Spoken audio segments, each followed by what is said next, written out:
Well, hello YouTube. Welcome back to another episode of Travis Does Firewood. I'm going to start out this episode by splitting here. Um, yeah, just kind of gonna show you how I split. Um, right now we are the machine is vertical because the rounds are so big, and to manhandle them up onto the platform if the machine is going to be horizontal it is too much. The champion does not have a log lift, and it's just a lot easier to do it as I'm sitting down with the machine vertical. I don't mind it because I'm shorter and I'm not too old. It's not too bad on my back to be able to sit down like this. But as I have the logs or the rounds ready to split, I'm gauging if there's any branches or anything that's gonna catch as I'm splitting, because I am splitting wood with these rounds both for my rack wood as well as my bundle wood. And sometimes the wood, as you just saw there, um, gets kind of stringy. So using my small hatchet very carefully to kind of cut the strings away so they can split nicely. So sometimes the round will be kind of um, will have branches or have a button, etc. And that won't be very nice to split. Or even if you just split it down small enough, it won't stack very easy in a bundle. So as I'm kind of split here to kind of gauge how the wood looks, if it's kind of wonky or kind of big, it's going on my right shoulder for rack wood. If it's smaller and I've been cut it in like square chunks, more or less, it'll go over my left shoulder. And as and later on in the video, I will explain that I'm dividing this this pallet of stacked wood into half. One side for my rack wood, and another side for my bundle wood. So yeah, sometimes the wood is not like to split very easy. If it's too ugly, I'll burn it for my personal use. Um, and it's just time consuming to having to break out the hatchet sometimes to cut it, but um, it, it beats having to force it with your hands. Yeah, so I'm not making kindling in terms of the size of the wood that you're seeing here. I try to make the wood in a square shape, especially if the wood is square, because the wood will stack better when it's smaller like that in a square shape as opposed to like triangle ish type shape. So I feel that when I am sitting down on a crate and the machine is vertical, I am able to put the wedge or the blade specifically where I want it to cut the wood, so I can make splits that I want specifically. Now, as you kind of see, maybe not this round, but the round just before it or the piece before it, to cut them in small enough pieces that almost look like kindling, but again, ideal in my opinion for bundlewood. And Joe at Ohio Woodburner did the last night on his video, or yesterday on his Sunday video with his Easton made. I forget, it's Ultra, the one that is that huge blade that is vertical as well. That he would take a round and split it a few times, and and spin it so then the same blade could cut again to get his square cuts. So it does save time if you're careful, but you don't want to force it and to have the blade be in a position where it could catch your finger or to smash it, etc. So always be aware of the blade. It may seem like the wedge of the blade is very very close to uh, my hand, or to where it could pinch it or to cut it. I am very careful of where I position my hand in relation to the blade as well as the log or the piece of wood that I am splitting. I've only pinched my myself with the splitter once. And I was able to catch that on video. That's on an episode that was filmed like over a year ago or so, where for some reason I had my hand on the backside of the log, so it was between the back plate, um, where the right near where the wedge or the blade goes up and down, and the backside of the log. And when the wedge hit the log and was sunken into it, it moved the piece and caught my finger between the log and the splitter. So I think I messed up my fingernail, and it was all purple for several months. Painful at the moment. Somehow I managed through the pain and continued to split because I had to get all that was split. I believe that was the pine that I got in December of 21, I think. I don't know, it was a while ago. But yeah, so let's continue splitting.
So here we have a different angle and a new round.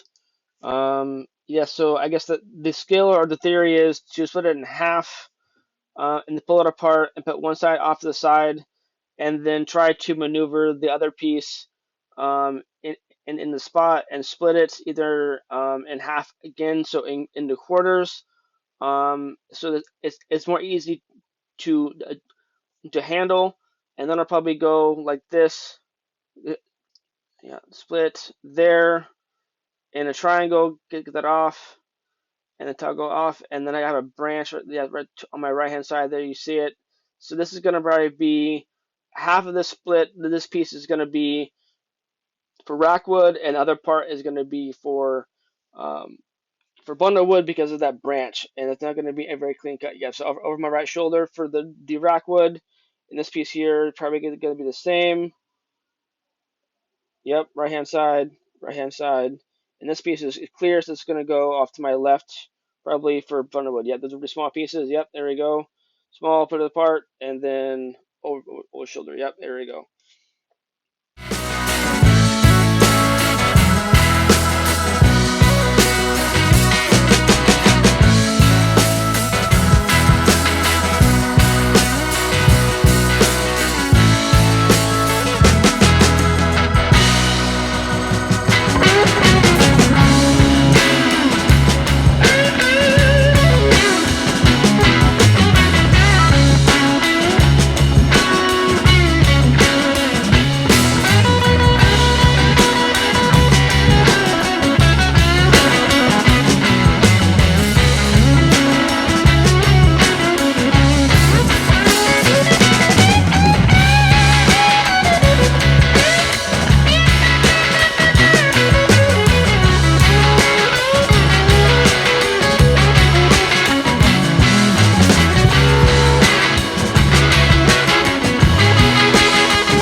So I wanted to pause the session here to point out where I take a round and I split it in half.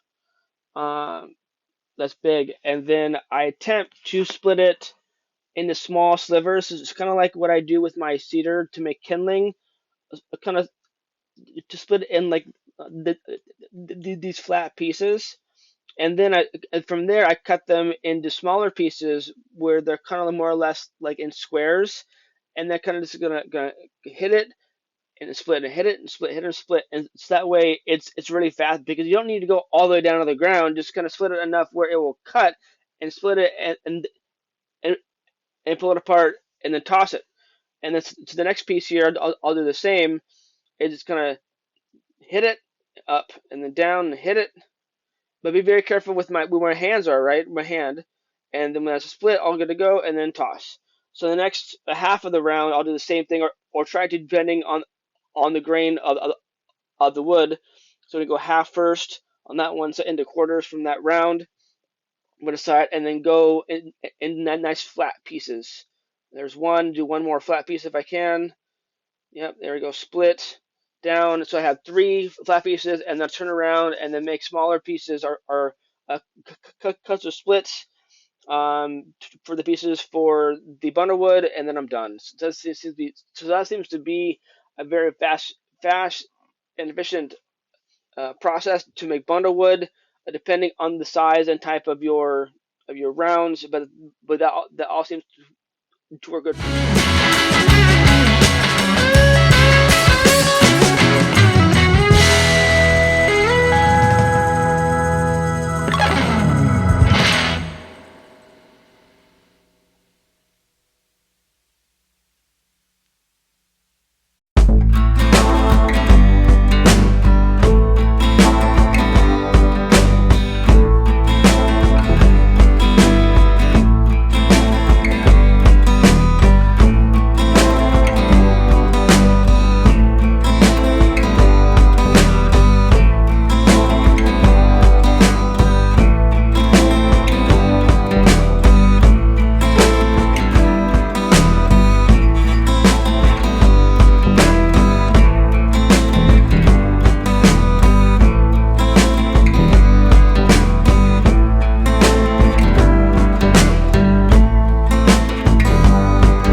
So here we are with one of the base cuts, and it's definitely going to be a cookie. So I'm trying to split it carefully. So I think I ripped it in the middle carefully, and then putting that ripped edge on the backside of the splitter, so it has a vertical plane to split as opposed to usually the base edges or the base cuts are kind of flared out because they're going towards the trunk and the ground, so it won't really work very well for the wedge to hit it in in in a way that will split very well. You can tell this wood is very stringy. I have to use my hatchet to cut, but it's definitely super dense. So I'm tossing these forward towards the pile in front of me to be stacked later on for cookies. This would be super good wood to burn in my own wood stove. It's wood that I don't think I could sell because part of it there's like some like soil in it, etc. And not very attractive wood. It would maybe work for those solo minis, but obviously it's not seasoned yet, so maybe like next summer type thing. But for now, just kind of as small as possible so it will dry fast and maybe a pain in the butt to load to burn in my own personal wood stove, but just put it in a wheelbarrow from the stack and then take it in the house, and it will make it for a good fire. Yeah.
So after I have slept for a bit and thrown the wood behind me or to the side, now it's time to split to stack because it's flying on top of me as well as now it's this time.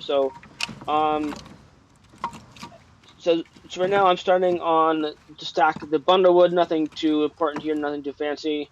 Then later on, you'll see me go to my right towards the camera to start stacking the rack wood. So trying to divide it and separate it.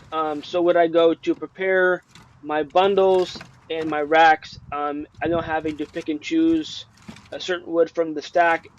It's already divided and separated, so I know what I am going for when I need a certain wood. The stacking is not too tedious or cumbersome. Just kind of it is what it is, but not too exciting. So let's fast forward it.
So one more angle of me stacking. I tried to do the math, and and you can't really see what I'm doing, but I'm stacking the second middle row of this sort of a cord of a wood. What I mentioned, I think later on, or in the previous video, the pallets aren't aren't a 48 by 48, so this is going to be like a 55-inch wide. So I thought I would have gaps between each 3 rows, but after I watched this video and as I'm editing it and as I'm outside looking at the stack, I don't think I'm gonna have 3 rows. I think what I'm gonna do is possibly have one row on the back side, 1 row on the front side, and the middle is going to be open. Or what I've done before is what I've done with the cedar that's to my left, or the spruce that is behind me. I left the middle open, but I threw the cookies or the really wonky pieces or the one pieces that didn't want to split very well. I put them in the middle, so it's the same type of wood that was split at the same time. So I know it's all gonna dry together, um, more or less uniformly, and be seasoned or dry enough to burn more or less at the same time. That's the theory, as opposed to having to separate what wood that you're going to be burning for sale or for yourself, or that's going to go shorties in your cookie bin or whatever else. Having to separate the wood, but have it be like species, like time that it was cut, split, and processed and stacked. So it's all in one spot, and then so you know if 1 or 2 pieces are tested with your moisture meter, that is good to go. Then more or less you know the rest of it is going to be seasoned and ready to go as well. Yes, granted, if the pieces are bigger, then it may not be ready to go. But to test a few, yeah. So I may have to restack this middle part and move it to the face. Maybe next time. I'm still pondering that because I obviously don't want to touch the wood more than I need to.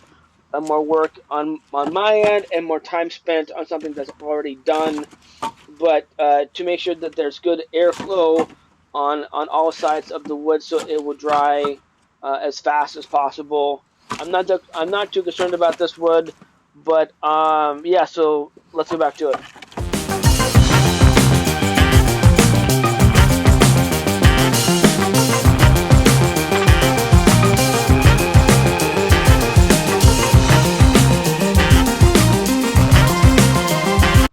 Alright, just a short little video starting to split and stack the hemlock. See like where I start. So a few pieces had some termites in it, like active termites, active and then larvae. So I toss those to the side. They'll be going into the compost bin. I don't want them near the wood at all. These are the pile of cookies. They saw me split mostly from base cuts and shorter cuts. The base cuts are super dense. Like it's almost kind of like, it feels like a heavy oak, like super dense wood. So that will burn great. But it won't be ready for this fall. So I'm going to put it in the sun if I can, but get out the ground as soon as possible. But I got a few more rounds of cookies for sure. As you saw me stacking, when I was splitting, you saw me throw it over my right shoulder and left shoulder. Right shoulder was the pieces for the rack, so they're kind of bigger pieces and pieces that have knots or branches in them that aren't beautiful pieces, but they still will burn, and those were good for my racks. Other pieces that are more clear wood, look at that, a nice clear, like no knots or nothing wood. Those go over here for making bundles, so I have them kind of like split in half. So when I am needing racks, I go to this side. When I'm needing bundle wood, I go to this side. Not necessarily required. It saves a little bit of time when I am making my when I'm restocking firewood stand. Not too much time, but it just keeps it all nice and neat and organized. Just that way there's less thinking involved later on down the line.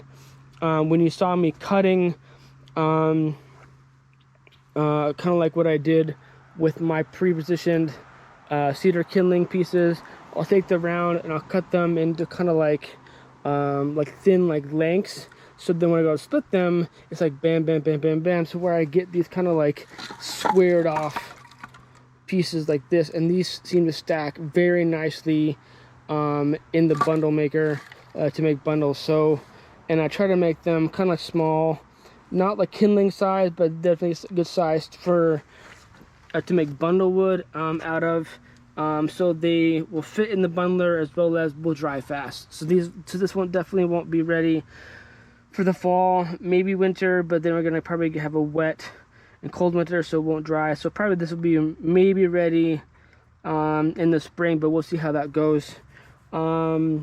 Yeah, so let's talk about real quick the splitter. So this is my 27-ton Champion. When I started to get into firewood to cut and split for my own house, I was looking into chainsaws, and there was a small gas engine shop close to my house, probably about I don't know, like 20 minutes away. And I asked him, and he's like, you know what? Those Champion machines, they're good. They're good. I'm like, all right. So I knew that they were sold at Home Depot. Was not gonna buy one brand new, so went on OfferUp and I bought one. I think it was like, I don't know, like a 17-ton. It was kind of like the same size as my timber Champ, where you need to put it. It's like the small wheels, and it's like really low to the ground, to where if you're gonna get anything done, you're gonna have to put it on some sort of like tabletop or like a mobile cart. So I bought one of those, and that was great. That was awesome. It was barely used. What happened? The seller bought it on Amazon, put it together, and it wouldn't run. So with customer service, not by way of Amazon, it was through Champion. They're like, well, we can't troubleshoot from remotely for you. We will send you a free motor. So as the free motor is coming to this guy's house, he figured out that he didn't have the gas on, or the choke wasn't on, or something like super simple and kind of ridiculously stupid. And he fixed it, and it worked. Like it was fine. So then he had a brand new engine that's on the machine that he put on himself when he bought the thing, and then he got a new one in the mail. So so he used it the machine for, I don't know, like several quarters. He's like, you know what, I need to upgrade. So he sold it to buy his own 27-ton. So I bought it from him, the smaller one. I used it for several cords, and then at that point, my dad in his yard had a few trees that needed to be taken down. And he did the math in terms of having to rent a splitter from the local hardware store or whatever, versus just buying one and then having it. So he ended up buying one from the local big box store with yellow color. I won't name names. And at the time, it was a few $100s less than what they're being sold now, more or less the same model. So he bought the 27-ton Champion. I helped him out to buck and split a bunch of wood that he stacked in his yard for his own fireplace. And then as I got more and more into firewood with that smaller splitter, he let me borrow his own Champion, because my small one Champion was super slow, not like glacier speed, but I mean, with the bigger chunks, it was getting stuck and having to use like a pry bar and a sledgehammer. It was a mess. So he let me borrow his, and over time, like, you know what, Trav, just keep it. Just now it's yours. You use it more than I do.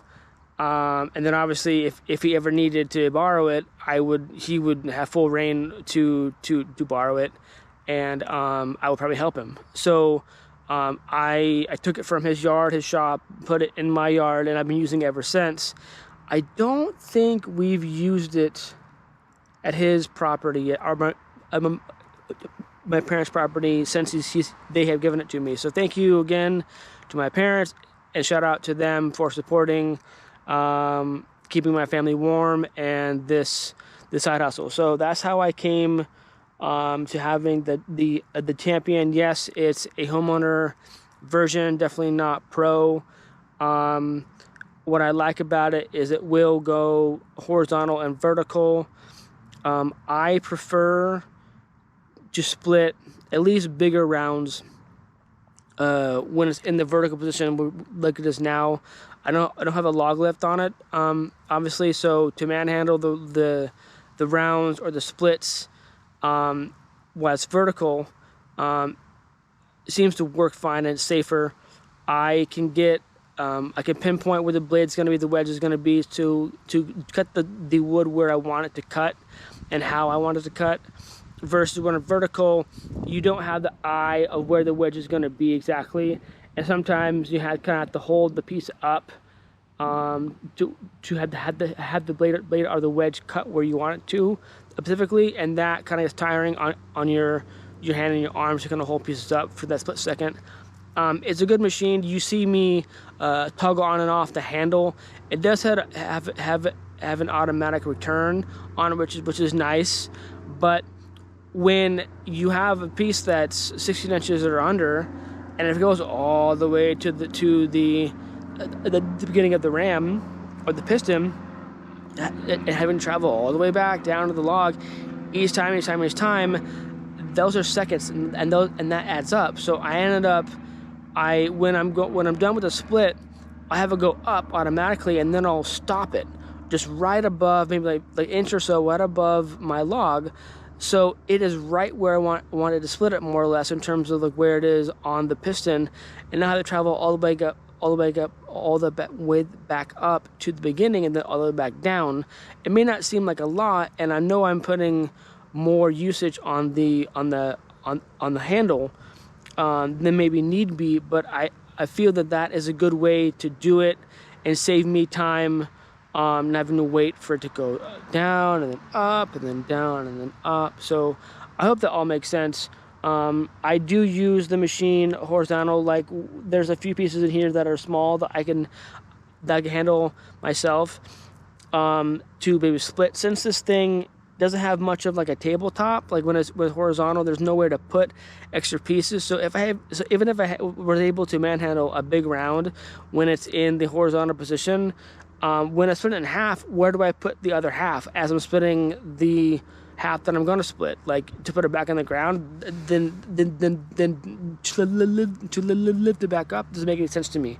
There's a little lip on it, and you'll see me split maybe in the next video or so when it's in the horizontal position.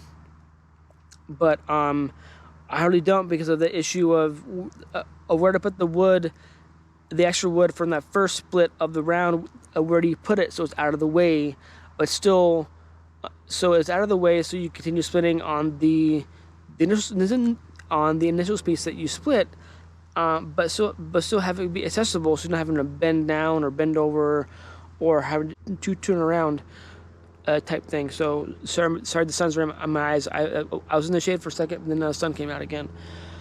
So fall is definitely upon us. It's getting colder here in the Pacific Northwest. We had rain for a day or so, light rain. It's probably 75 degrees right now. It's gorgeous. Clear blue sky. Some smoke in the air still, but not too bad. Air quality is good enough to be outside. So I had a few hours to split, so I figured I would do that real quick. With what I split already, that's probably a good third of a cord of wood, and I only did, I don't know, maybe like a dozen rounds, and those rounds were heavy and dense. So if that's the case, like, I'm gonna have a boat ton of this hemlock, and I don't know where to put it. So what I'll probably end up doing very, very soon is I will make these sides on either side higher, kind of like I did with the cedar. I won't make these cages. These cages are kind of like the enclosed with the box with the with the pallets is because the blocks don't stack very well, and they're just kind of like thrown in there where this is stacked. So I'm gonna probably make these go higher and then brace it, and so I can stack to stand here in front, step up, and then reach and stack, as opposed to having this all be full, having to reach over. It's just not going to make sense. So I will, I will do that probably next time. Having only myself to split and then kind of toss to the side. I can only fill up and split so much before I need to stop and then to stack. So it's not that great of a system, but it seems to work. I can't think of anything else to do. I could do the whole just like split and tossing into a pile and then making sure that it's kind of like peaked so the water run off, but I live in an area that's wet. Like, we're known in the Seattle area for rain. So even if I did that and maybe covered it, but to do that you need even more wind, right? I mean, it's up the ground. There's pallets right there, but I feel that system of just like throwing in a bin and then letting it do its thing, I don't know. I'm thinking now of how many tarps I'm gonna have to buy and put on all of my other pieces of all my stacks of wood are here and here and here. I mean, I built these wood sheds back in the back of my house, but it was not getting enough sun and wind, so it wasn't drying fast enough. Whereas now here, all this stuff is literally out in the sun, out in the wind. It's drying way faster and not molding. Like, I had literally like some pine one year that sat in the corner on the southeast corner of my property under a shelter, and apparently it got no wind and no sun at all, and literally there's like mushrooms going on it and mold, and I had to take all that out, restack it, so in the sun to have it dry out, to be able to sell it. Was bad. I mean, and it was a lot of pine, and it was this thick bark too, because it was an old pine tree. So pine is fine. So I hope the voiceover was helpful, and some tunes and some splitting. So thank you for tuning in, and I'll get you on the next video. Thank you.